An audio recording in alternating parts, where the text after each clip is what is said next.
Bon dia des de Brasov. Avui em toca explicar una nova història d'aquesta pell d'Europa, al cor de Romania, a Transilvània. Estem en una ciutat que és d'origen saxó, és a dir, tota l'arquitectura i tota l'estructura urbanística de la ciutat, i és molt bonica, és molt visitada pels turistes. No he vingut aquí pas perquè sigui una ciutat que vulgui visitar, sinó perquè se'm va punxar el matalàs que dormo als càmpings el dia abans de fer la Transfagaràs i necessitava buscar un Decathlon per comprar una colxoneta nova. Així que avui em trobo a aquesta ciutat que em servirà d'excusa per explicar la següent història.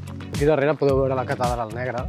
La següent història té a veure amb els pogroms, com una matança, és un genocidi de jueus a l'Europa de l'Est. Van ser molt comuns entre el segle XIX i el segle XX. De tant en tant esclataven, permesos per les autoritats o instigades per aquestes, amb la connivència de la població civil. Particularment aquí a Romania, els pogroms eren molt violents. Concretament, el pogrom de Iași va ser un dels més violents que es recorden. Heu de pensar que Romania va ser aliat de l'Alemanya nazi a la Segona Guerra Mundial. El seu president de llavors, Ion Antonescu, va participar activament en l'Holocaust. I és aquí on vull fer un punt i a part, perquè és que poca gent coneix que els romanesos van tenir un paper no només molt actiu. Pràcticament dels 800.000 jueus que vivien aquí a Romania abans de la Segona Guerra Mundial, sobreviuran uns 300.000. Mig milió de jueus que seran morts, deportats o moriran en condicions de fam als camps de treball de Transnístria amb unes condicions duríssimes. La connivència de la població civil degut a un racisme previ i a un odi atàvic al jueu,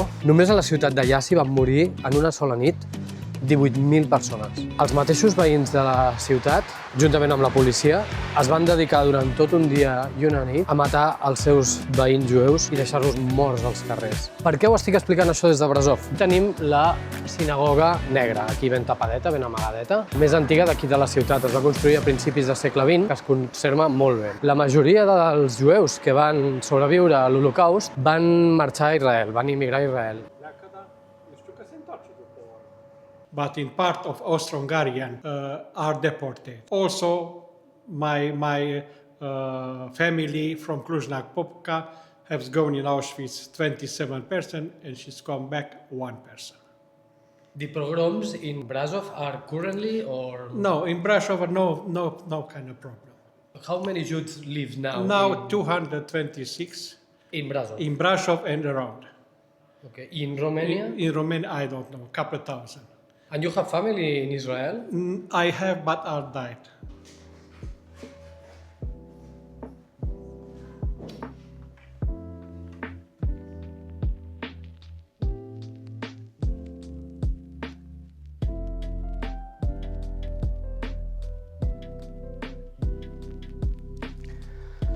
Bueno, doncs em trobo a la sinagoga negra, que curiosament és molt blanca. Els romanesos tenien un odi atàvic i l'antisemitisme era algo que formava part de la societat. Un cop acabada la Segona Guerra Mundial, marxen tots els jueus que sobreviuen a l'Holocaust. Tot Romania es calcula que potser n'hi ha uns 10.000. Dels 800.000 que n'hi havia, queden uns 10.000. Déu-n'hi-do, quanta història, no?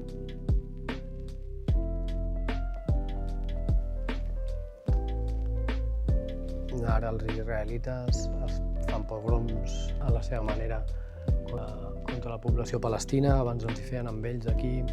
És un trosset més de la pell d'història que cal conèixer.